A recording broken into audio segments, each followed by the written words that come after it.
Willowsbrook was the kind of town where time felt frozen. Nestled between dense woods and a crooked river, it was a place of routines. The church bells rang at 6, the bakery opened at dawn, and the children played in the square until the evening mist rolled in. Life was predictable, almost dull, until Emil Carver arrived. No one knew exactly when the Dollmaker had settled on the outskirts of town, but it must have been sometime after the Great War. His house stood at the end of Old Hollow Road, half hidden by the encroaching forest. A patchwork of stone and rotting wood, the building leaned as if weighed down by its secrets. The windows, dirty and fogged, offered no glimpse inside.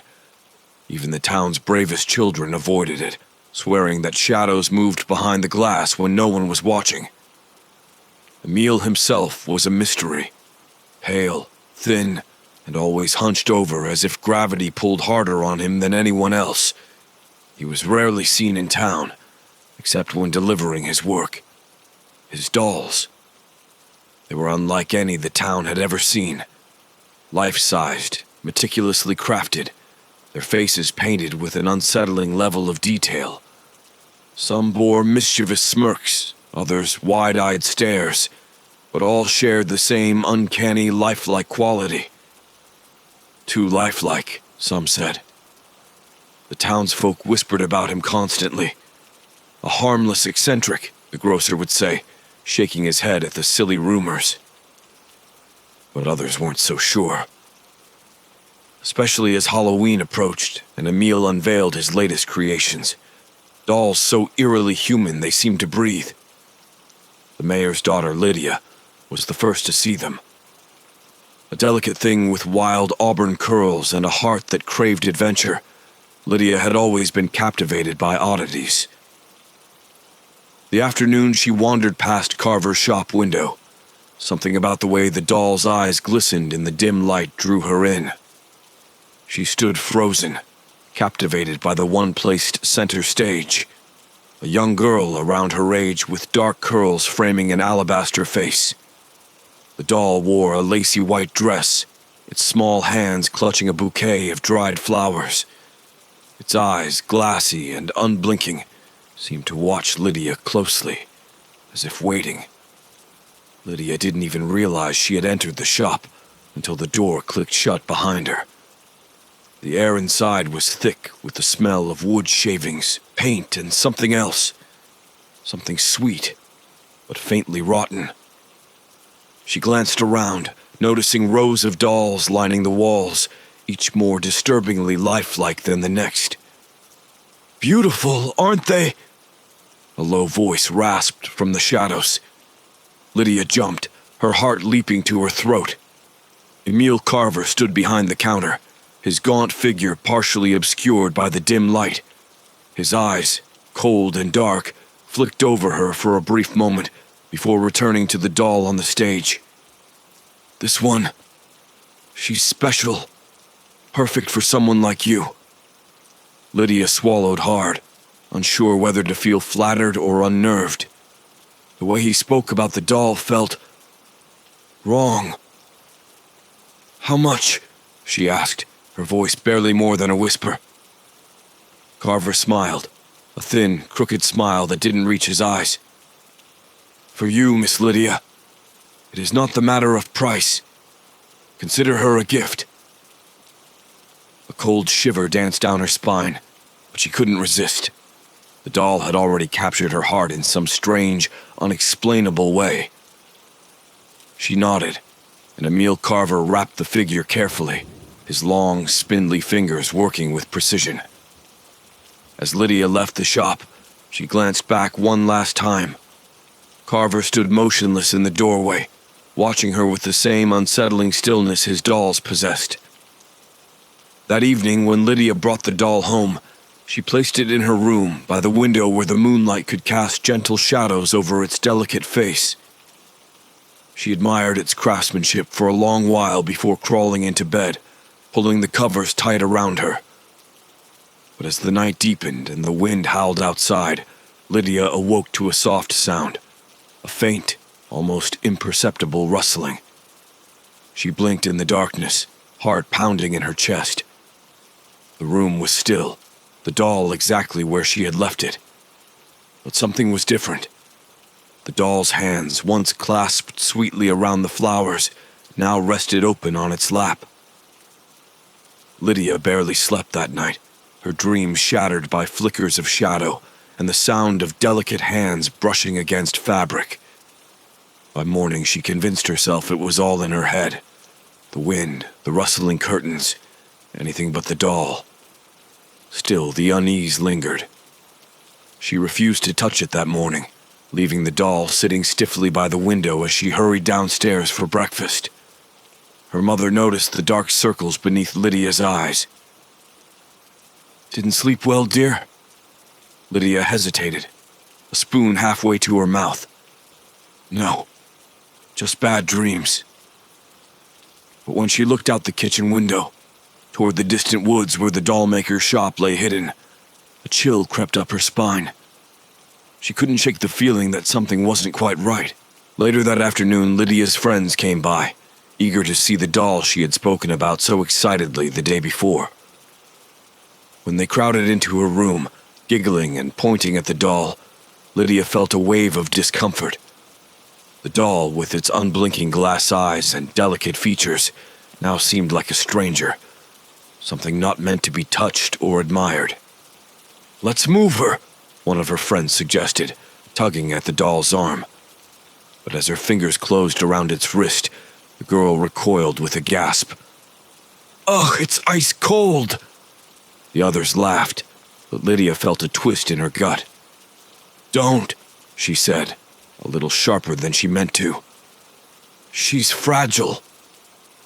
The mood shifted, and the friends quickly changed the subject, their laughter echoing down the hallway as they left the house. Lydia lingered in her room, staring at the doll. Its hands were back in the lap, folded delicately, exactly as they had been when she placed it there the night before. Yet she was certain, last night, they had been open. That evening, Lydia couldn't bring herself to stay in the room with the doll. She slipped down to the parlor after dinner, pretending to read by the fire while her parents discussed Halloween preparations. But even from there, she thought she could hear something upstairs. A faint, rhythmic sound, like the rustling of fabric or the dragging of a soft hand across wood. When she climbed the stairs to her room that night, the house quiet and still, Lydia stopped at the door, her hand hovering over the knob. She swallowed the growing lump in her throat. The doll, her doll, was just a doll. Nothing more. She would go inside, blow out the candle, and fall asleep like she always did.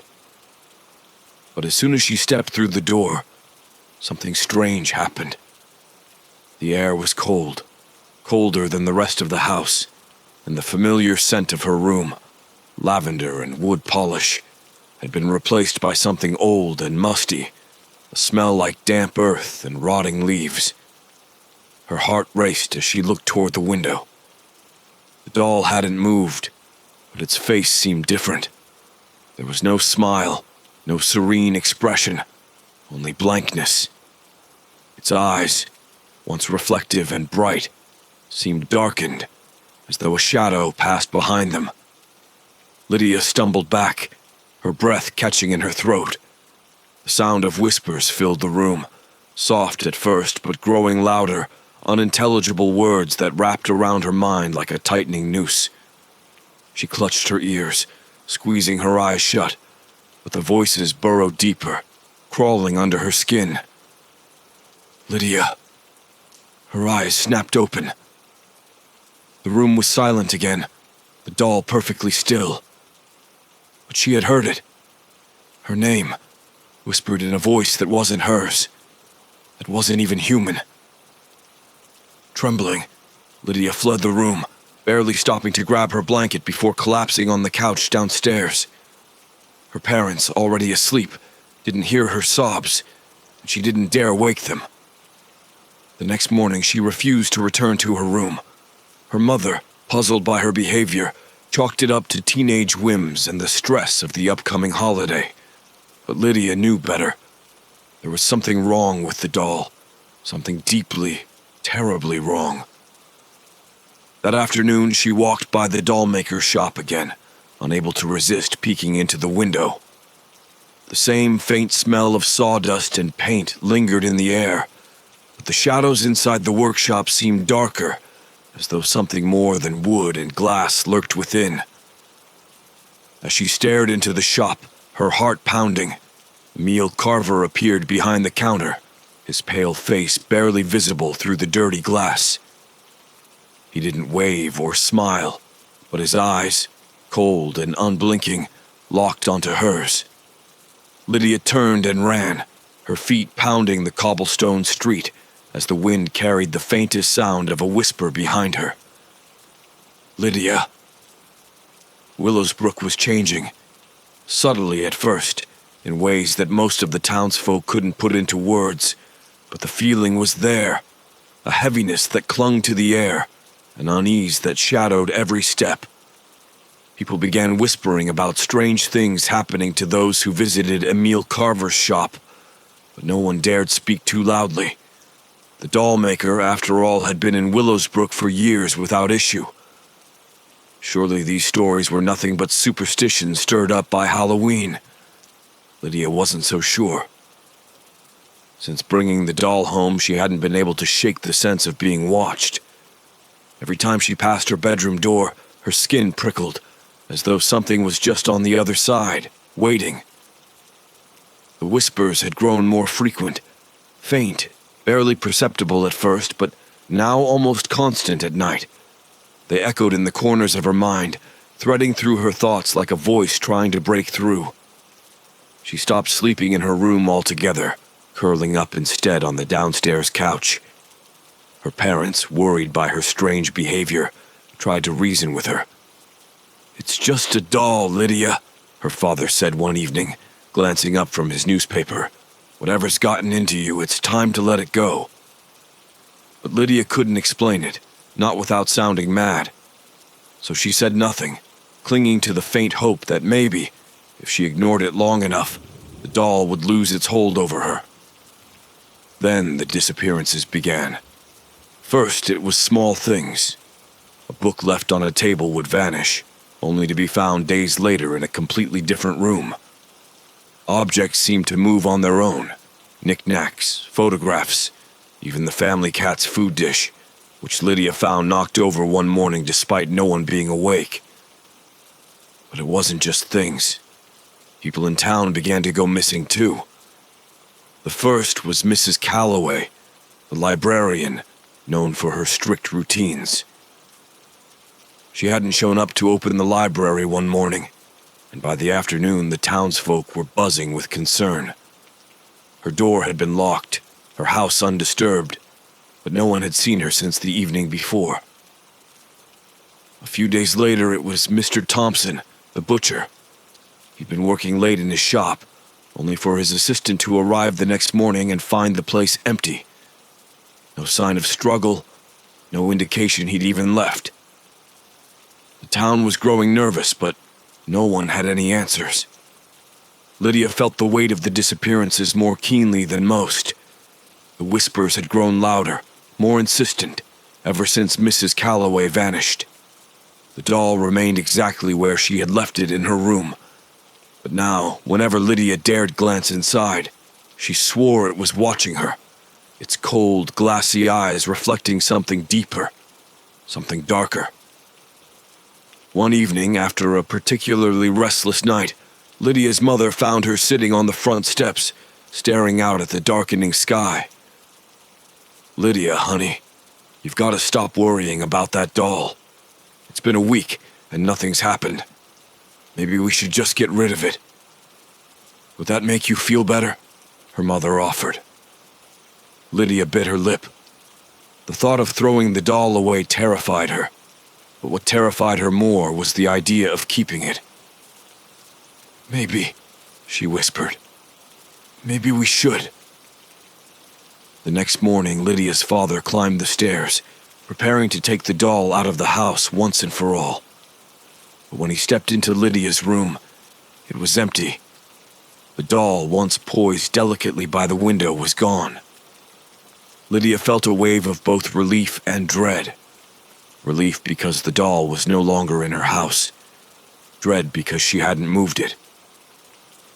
That evening, while Lydia tried to shake off the lingering unease, the whispers grew louder. They weren't just in her head anymore. Now she could hear them in the walls, in the floorboards, as if something was moving beneath the surface. Her father disappeared 2 days later. He'd gone into town, running errands as he always did on Saturdays. By dusk, when he hadn't returned, her mother called the sheriff, but no one had seen him. The following day, search parties scoured the town, the woods, and even the riverbanks. But it was as if he had simply ceased to exist. Lydia knew it wasn't just coincidence. The disappearances, the whispers, the doll. It was all connected. Desperation clawed at her chest as the truth settled in. The dollmaker, Emil Carver, had done something. Something terrible. And she was next. The town doctor, Samuel Whitmore, had never believed in curses, spirits, or anything remotely supernatural. He trusted in the tangible, flesh, bone, and blood. Illnesses had causes, and strange behavior had explanations. But ever since Emil Carver's dolls began spreading through Willowsbrook, those explanations had started slipping through his fingers, like sand caught in an unforgiving wind. Lydia's father's disappearance, coupled with the other strange vanishings, had sparked fear throughout the town, and Whitmore had been called in to calm the masses. He had visited homes, reassured grieving families, and written prescriptions for sleepless nights, all while trying to push away the gnawing feeling that something far worse was at play. But now, Lydia's mother had come to him, pale-faced and frantic, with news that made his blood run cold.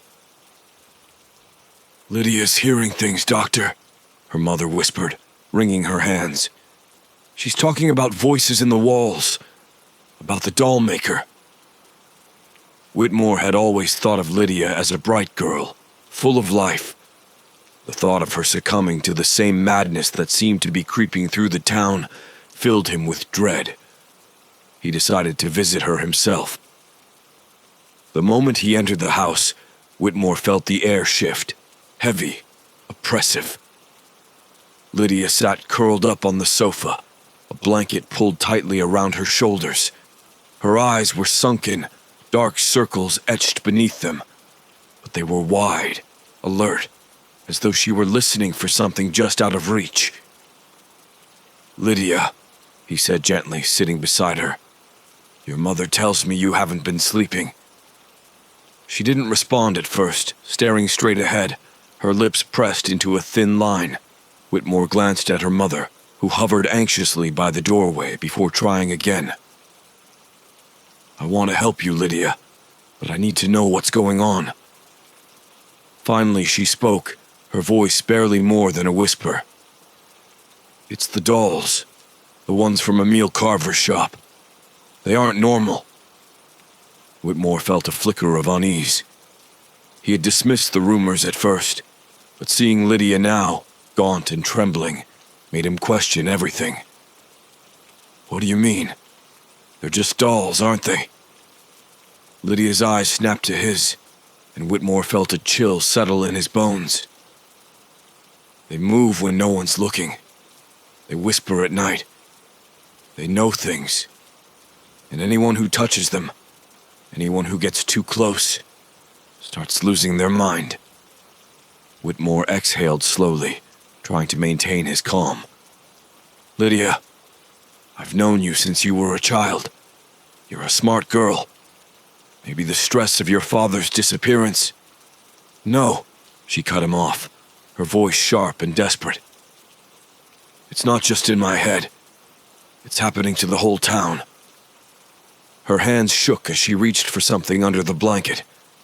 When she pulled it out, Whitmore's stomach turned. It was one of Carver's dolls, small but unnervingly lifelike, its wide glass eyes reflecting the dim light in the room. She held it gingerly, as though afraid it might spring to life at any moment. "I didn't want it here," Lydia murmured, her voice cracking. "But it won't go away. I've tried throwing it out, burning it, but it always comes back." Whitmore took the doll from her hands, studying it closely. It was exquisitely crafted, no detail overlooked, from the fine stitching in its clothing to the delicate curve of its fingers. But the eyes... something about the eyes unnerved him. They seemed to glisten with a strange depth, almost as if they were watching him back. "Lydia," Whitmore began, but he faltered. His logical mind searched for a rational explanation, but there was none to be found. "I'll keep the doll with me tonight, just for observation." Lydia's face contorted with fear. "No, you can't. Everything will be fine," he said firmly, rising from the sofa. "I'll be back tomorrow." But as he left the house, cradling the doll in his arms, Whitmore couldn't shake the nagging doubt creeping into his mind. He had seen too much. Too many strange disappearances. Too many families fractured by fear. That night he placed the doll on his desk, sitting it upright. He poured himself a glass of whiskey and stared at it, daring it to move. But it didn't. Hours passed, and the house remained eerily still. His eyelids grew heavy, the fire in the hearth crackling softly. Then, in the dead of night, Whitmore was startled awake by a sound, soft, rhythmic, like the creaking of wood. He sat up, heart racing, and glanced toward the desk. The doll was gone. He scrambled to his feet, frantically searching the room. His eyes landed on the corner, where the faintest glimmer of light reflected off two glass eyes staring back at him. The doll was standing, on its own. And then, from the shadows, the whispers began. "You're next, Doctor." Dr. Whitmore's breath caught in his throat. The doll stood motionless in the far corner of the room, but its position was unmistakably different from where he had left it. His rational mind screamed for an explanation. Drafts, exhaustion, anything. But deep down, the truth had already settled in. The doll had moved. On its own. The whispers continued, winding through the darkened room like invisible threads pulling tight around his chest. "You're next, Doctor." The words were barely audible, but they filled his mind, seeping into every thought. He stepped back, his heart pounding in his ears, eyes fixed on the doll's lifeless form. It stared back at him, its glassy eyes glinting in the dim light, and Whitmore swore he saw the faintest twitch of its fingers as if beckoning him closer. Suddenly, the door creaked open behind him, and Whitmore nearly jumped out of his skin. Lydia stood in the doorway, her face pale, her eyes wide with fear. She had come, despite his insistence that she stay away. She had come, drawn by the same force that had kept him awake all night. "Doctor," Lydia whispered, her voice trembling. I told you it would follow you." Whitmore swallowed, unable to tear his eyes from the doll. This is impossible," he muttered. "It's just..." Before he could finish, the doll twitched, a small, deliberate motion, as if testing its limbs. Then, with an almost mechanical grace, it took a step forward. The wooden floor creaked beneath its tiny feet. Lydia gasped, stumbling backward, her hand covering her mouth. Whitmore froze, his mind screaming at him to move, to run. But his body was paralyzed, caught in the web of the doll's unsettling dance. Slowly it began to turn its head, first toward Lydia, then back to him, as if weighing its next target. "I think it wants you," Lydia choked out, her voice barely above a whisper. "It's always watching, Whitmore's hands shook as he reached for the fireplace poker, gripping it tightly in his trembling fingers. The whispers grew louder, drowning out his thoughts. The air around him felt thick, suffocating, and the weight of unseen eyes pressed down on him from every corner of the room. "You need to leave," he said to Lydia, though his voice lacked conviction.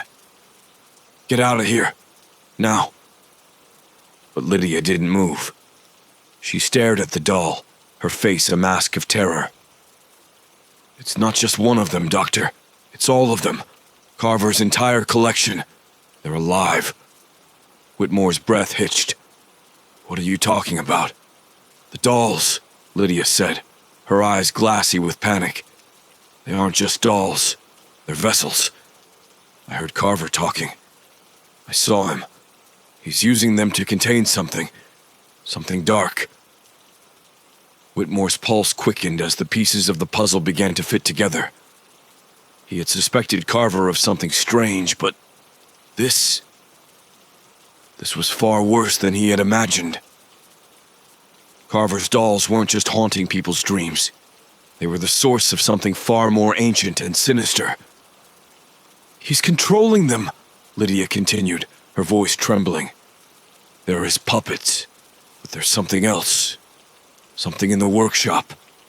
He's trying to bring it to life." Whitmore's mind raced. "We need to stop him," he said, though his voice shook with uncertainty. "Before it's too late." But as the words left his lips, the doll in the corner took another step forward, its tiny feet dragging across the floor in a slow, deliberate march. The whispers swirled around them, growing louder, more insistent. "You can't stop it," Lydia said, her voice barely audible now. "It's already too late." With a sudden, unnatural speed, the doll lunged toward Whitmore. He swung the poker, striking it hard enough to send it tumbling to the floor. But the whispers didn't stop. They grew louder, echoing through the walls, the floors, the very air. Lydia screamed as the doll began to move again, its limbs jerking as if pulled by invisible strings. Whitmore's mind raced, the weight of dread sinking in his gut. This was no ordinary possession. This was something ancient, something alive, using the dolls as a way to spread its influence. "We have to go to Carver's workshop," Whitmore said, his voice desperate now. "Whatever he's done, it started there. That's where we'll find answers." Lydia's face twisted in fear, but she nodded. Together they fled the house, leaving the doll twitching on the floor behind them, its glass eyes following their every step. As they raced through the streets of Willowsbrook, the wind howled like a warning, and the darkness pressed in around them. The Dollmaker's workshop loomed ahead, its windows dark and lifeless, but Whitmore knew that inside something far worse was waiting. The puppets were dancing, but the puppet master was preparing for his final act. The Dollmaker's workshop stood before them, looming like a tombstone against the night sky. Its crooked roof sagged under the weight of years, and the windows were dark, as though the building itself had been drained of life. But there was something else, something more than its decayed exterior, an oppressive, malevolent presence that radiated from the place, like a heartbeat deep within its walls. Lydia hesitated at the gate, her breath visible in the cold air. "We shouldn't be here, Doctor," she whispered, her voice trembling. "Whatever Carver's done, it's too late to stop it." Dr. Whitmore gripped her arm firmly, though his own hands shook. "We have no choice. If we leave now, the dolls, they'll take everyone. We have to put an end to this." Without another word, they crossed the threshold, stepping into the yard where broken doll parts littered the ground, shattered faces, dismembered limbs, as if a storm had swept through, leaving destruction in its wake. A rusted swing creaked in the wind, casting eerie shadows in the moonlight. It was as though they had entered another world, a place where time twisted and reality bent to something ancient and hungry. The door to the workshop groaned as Whitmore pushed it open, revealing a dark, cluttered room filled with unfinished dolls and the smell of sawdust. But something else lingered in the air, a faint, sickly sweet scent of decay that turned Whitmore's stomach. He stepped inside, his heartbeat thundering in his ears, and felt the weight of unseen eyes watching from the shadows. At the center of the room stood Emil Carver. He was hunched over a workbench, his back to them, muttering softly to himself. His hands moved with precise, deliberate motions, carefully sewing the last stitch into a doll's face. It was small, childlike, its eyes wide and glassy, and Whitmore felt a surge of dread as he recognized the unmistakable craftsmanship. Lydia gasped softly beside him. That's me," she whispered, her voice barely audible. Carver didn't turn around. His voice, low and raspy, echoed in the silence. "I knew you would come, Doctor. You've always been the curious one." Whitmore stepped forward, his pulse racing. "What have you done, Carver? These dolls, they're not just toys. You've cursed them." Carver's thin, cracked lips curled into a smile as he finally turned to face them. His eyes, dark and hollow, gleamed with something far beyond madness. "A curse?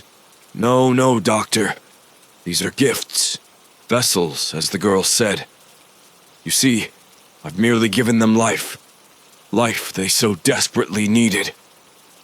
He reached for the doll he had just completed, the doll with Lydia's face, and cradled it in his bony hands.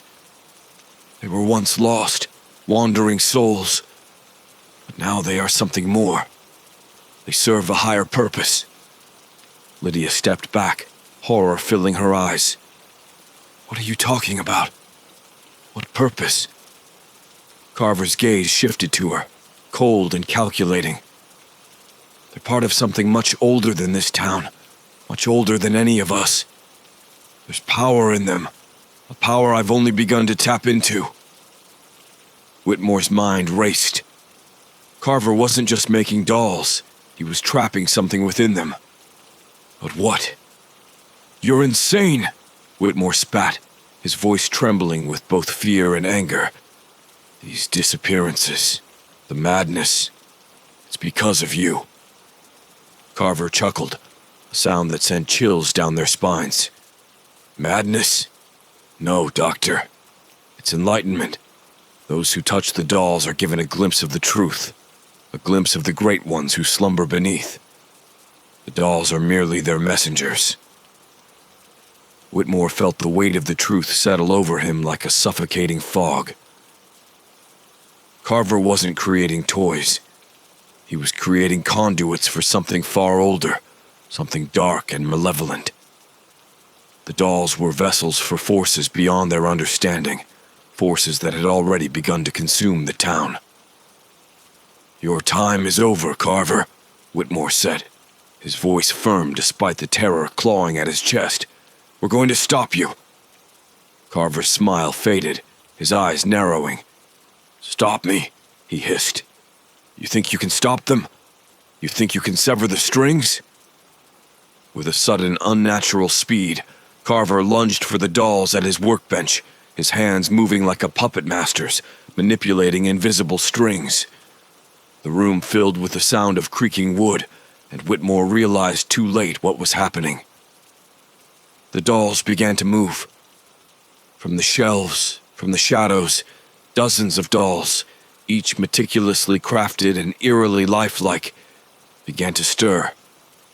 Their glass eyes gleamed in the darkness as they turned their heads in unison, focusing on Whitmore and Lydia. Lydia screamed as the dolls marched toward them, their tiny feet clicking against the floor in perfect, synchronized steps. Whitmore swung the fireplace poker, smashing one of the dolls to the ground, but more took its place, their movements growing faster, more frantic.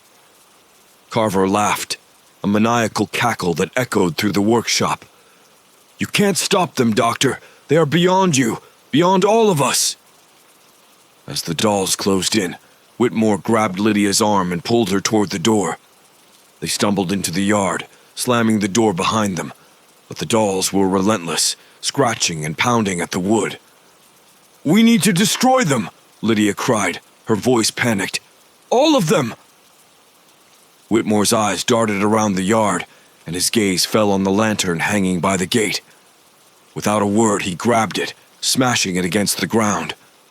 Flames erupted, spreading quickly across the dry grass and onto the workshop's wooden walls. Inside, Carver's voice rose in fury, his laughter turning to screams as the fire consumed the workshop. The dolls, those cursed, lifelike creations, twisted and writhed in the flames, their glass eyes melting in the heat. As the fire raged, Whitmore and Lydia stood in silence, watching as the building collapsed in on itself, the last remnants of Carver's twisted legacy reduced to ash.